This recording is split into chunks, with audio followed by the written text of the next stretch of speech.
Palabra y vida. Con el padre Manuel Horta, desde Sevilla.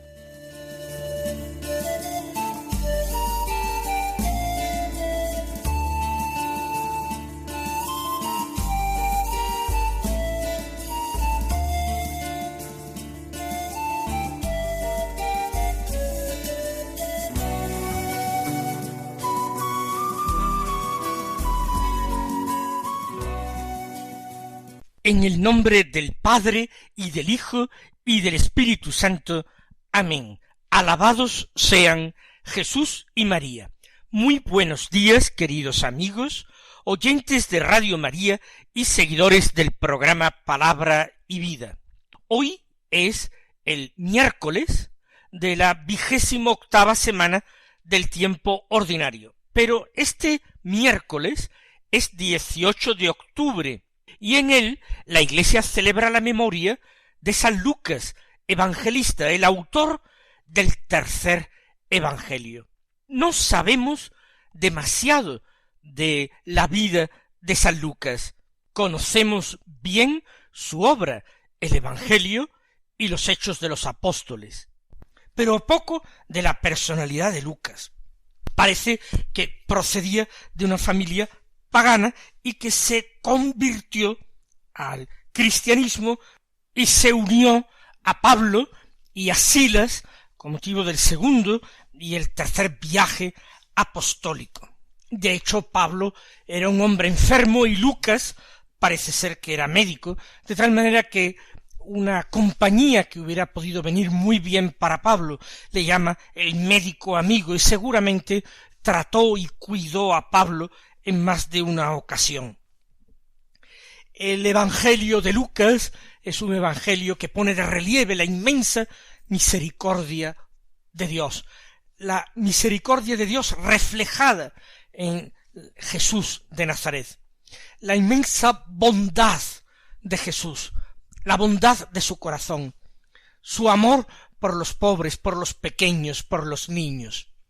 También es el evangelio de la oración, el que presenta más veces con diferencia a Jesús orando y orando a solas, y todo lo que hace Jesús lo discierne en la oración, lo vive previamente en la oración como una consulta a Dios su Padre, como una búsqueda continua de la voluntad de su Padre Dios que había venido a cumplir. Y también es el evangelio que habla más de María, es el evangelio de la anunciación, es el evangelio de la visitación, es el evangelio del Magnificat, es el evangelio de la presentación de Jesús en el templo, es un evangelio que nos permite sospechar que Lucas conoció personalmente a la Santísima Virgen, quizás en Éfeso, y recibió de María confidencias acerca de su vocación única, confidencias que procedieron de la curiosidad, del deseo santo de Lucas de saber más acerca de Jesús y de la voluntad de Dios que habría sido manifestada a María para que no callara en ese momento sus recuerdos, sino que los compartiera con este discípulo de su Hijo, de Cristo, para que él pudiera transmitirlo a generaciones futuras de cristianos, y así alabaran a Dios y lo bendijeran y glorificaran con su mismo cántico de alabanza, con el Magnificat. Vamos nosotros a escuchar la palabra de Dios que se proclama en esta fiesta de San Lucas. Podría haber sido lógico que la primera lectura fuera del libro de los Hechos de los Apóstoles, ya que tiene a Lucas por autor. Sin embargo, la liturgia de la Iglesia ha preferido un texto de la segunda carta de San Pablo a Timoteo, por el hecho de que en esta carta se menciona a Lucas, concretamente del capítulo 4 de la segunda carta a Timoteo, los versículos 9 al 17, que dicen así: Querido hermano, Dimas me ha dejado, enamorado de este mundo presente, y se ha marchado a Tesalónica. Crescente se ha ido a Galacia, Tito a Dalmacia. Solo Lucas está conmigo. Coge a Marcos y tráetelo contigo, pues me ayuda bien en la tarea. A Tíquico lo he mandado a Éfeso. El abrigo que me dejé en Troas, en casa de Carpo, tráetelo al venir, y los libros también, sobre todo los de pergamino. Alejandro, el metalúrgico, se ha portado muy mal conmigo. El Señor le pagará lo que ha hecho. Ten cuidado con él también tú, porque se opuso violentamente a mis palabras. La primera vez que me defendí, todos me abandonaron y nadie me asistió. Que Dios los perdone. Pero el Señor me ayudó y me dio fuerzas para anunciar íntegro el mensaje, de modo que lo oyeran todos los gentiles. Hemos escuchado la despedida de la carta. El apóstol, anciano, enfermo, cansado, gastado, subraya la soledad en que se encuentra. Una soledad a veces forzada por las circunstancias. En unos casos son algunos discípulos que le han abandonado. En otros casos, él mismo, que no está pendiente de sí mismo, sino del bien de todas las iglesias, los ha enviado a distintos lugares. Dimas, dice, me ha dejado enamorado de este mundo presente y se ha marchado a Tesalónica. Pablo ya había visitado esta ciudad de Tesalónica. Quizás no ha querido complicarse con el proceso al que ha sido sometido Pablo y ha decidido poner tierra por medio. Se ha marchado pues por el miedo, por el cansancio, por las dificultades. Crescente se ha ido a Galacia. Posiblemente este Crescente igualmente se ha marchado por cobardía. Otros piensan que ha sido enviado por Pablo. Galacia puede ser la Galacia de Asia Menor, pero algunos entienden que esta Galacia es la Galia, en la Galia. Tito ha marchado a Dalmacia. En este caso claramente ha sido enviado por el apóstol, no ha sido una traición de Tito.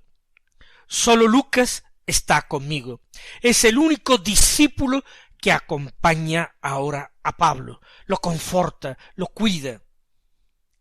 Ahora a Timoteo le dice: coge a Marcos y tráetelo contigo, pues me ayuda bien en la tarea.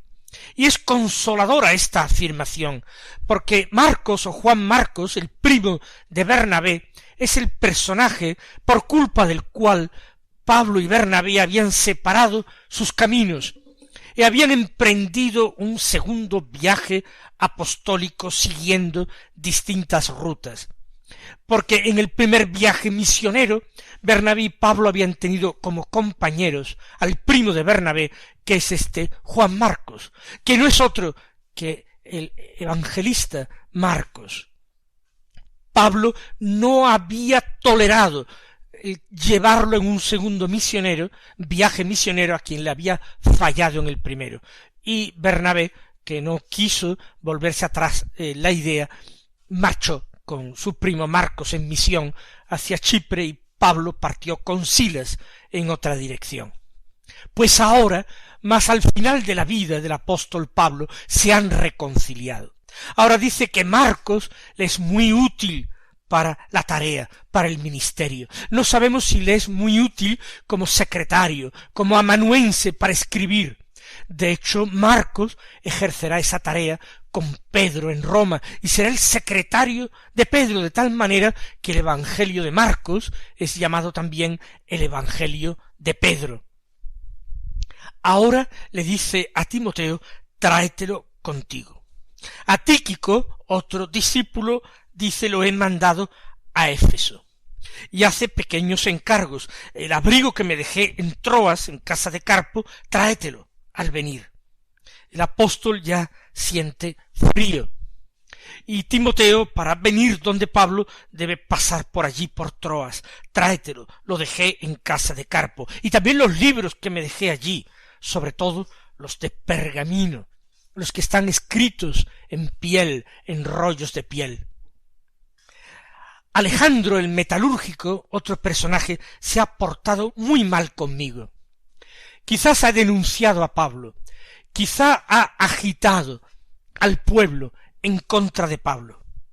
El Señor le pagará lo que ha hecho. No dice nada más Pablo, no se lame las heridas, no clama por su causa. El juez es el Señor sabe si se ha portado bien o mal, el Señor juzgará.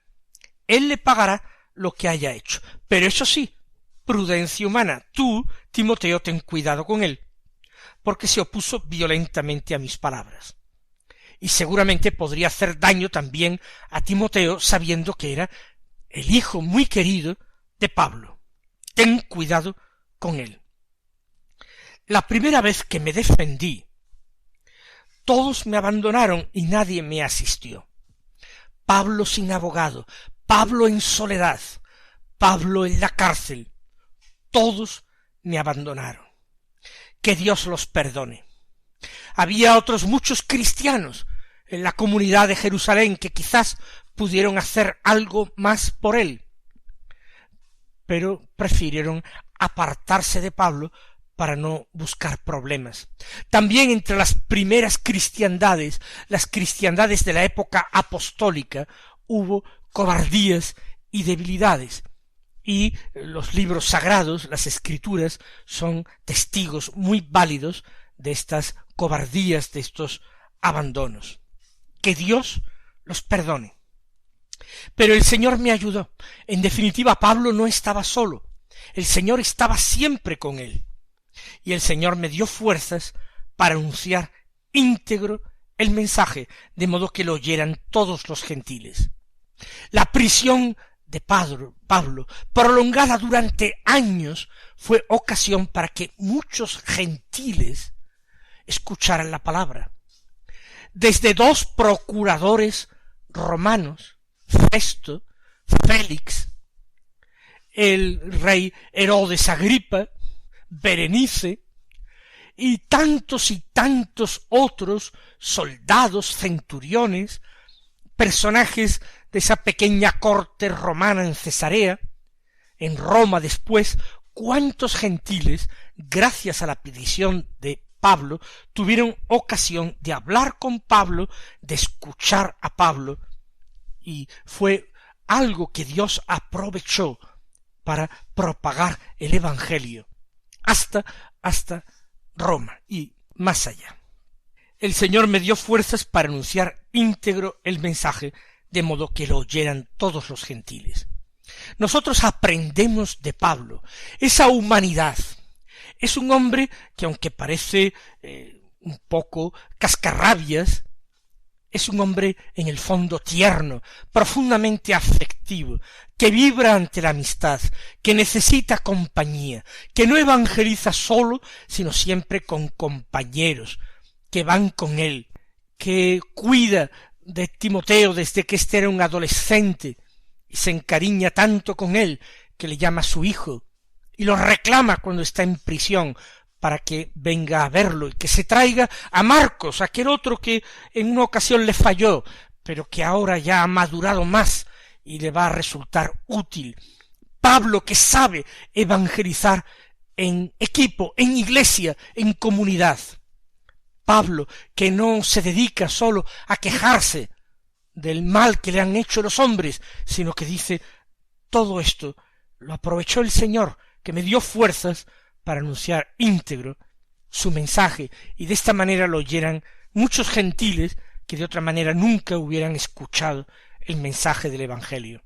Vamos a mirar nuestra propia vida con ese espíritu providencialista, con esa fe de Pablo, y vamos a darnos cuenta de que en la Iglesia nosotros no podemos ser nunca francotiradores, sino que tenemos que unirnos a la misión de la Iglesia.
Escuchemos ahora el Santo Evangelio.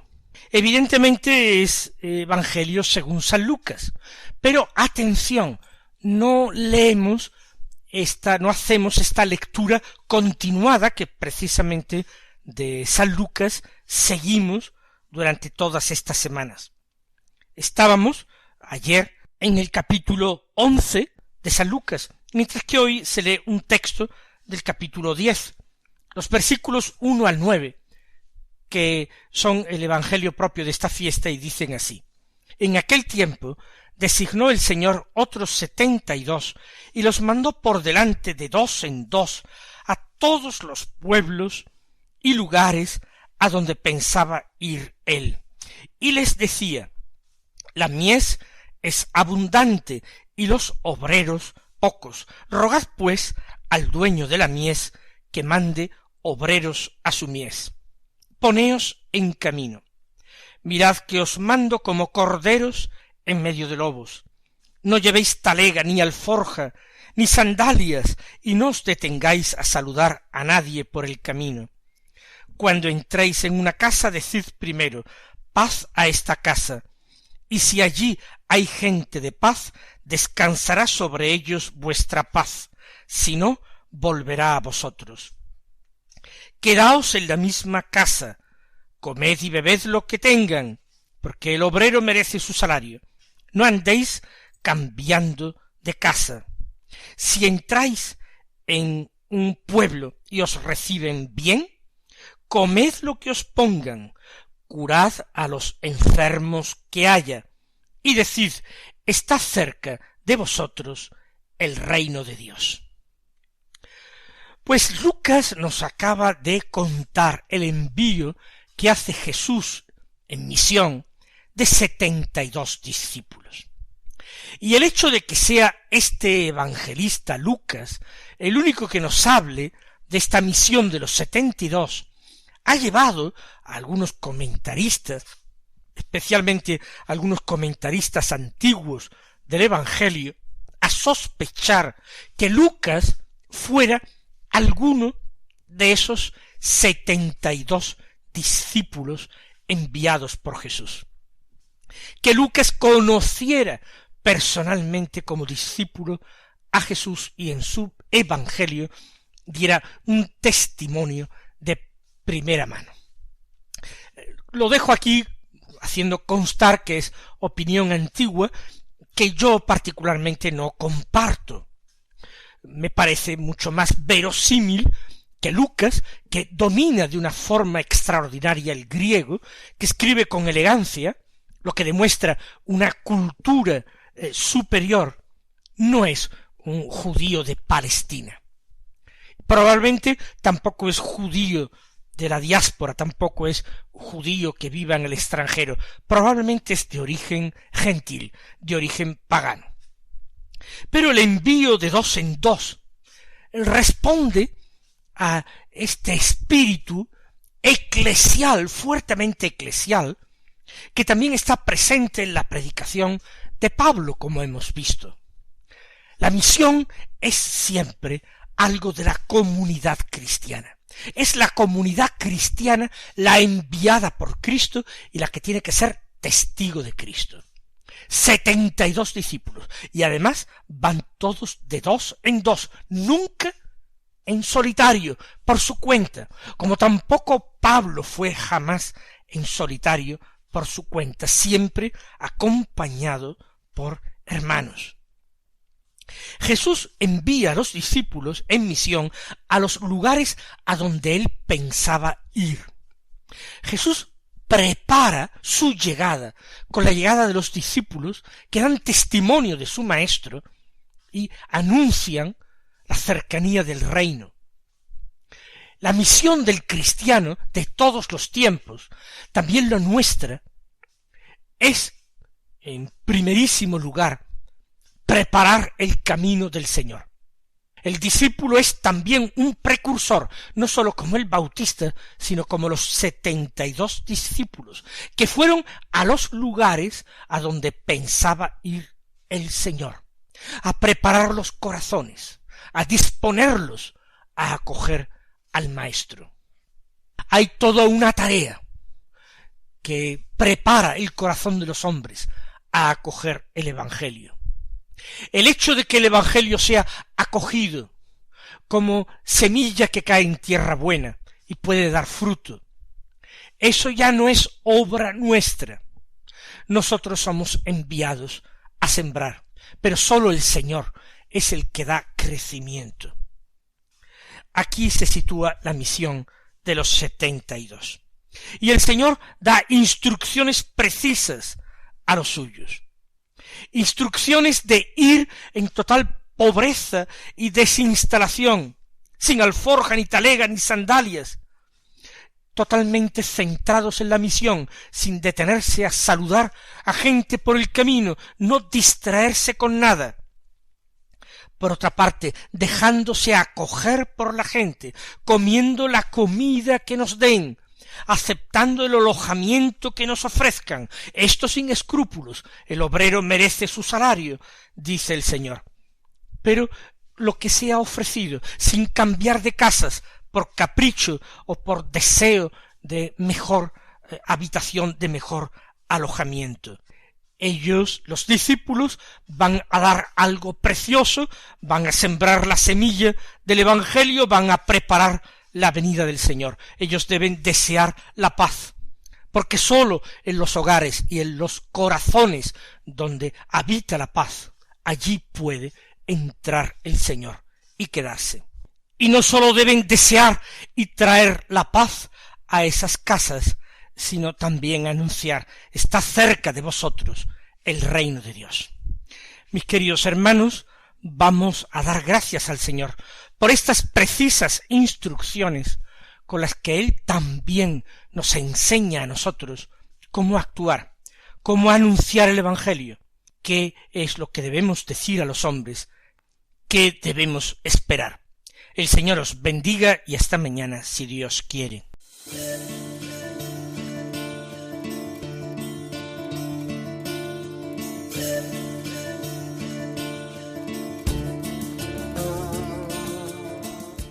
Han escuchado en Radio María Palabra y Vida, un programa que dirige el Padre Manuel Horta.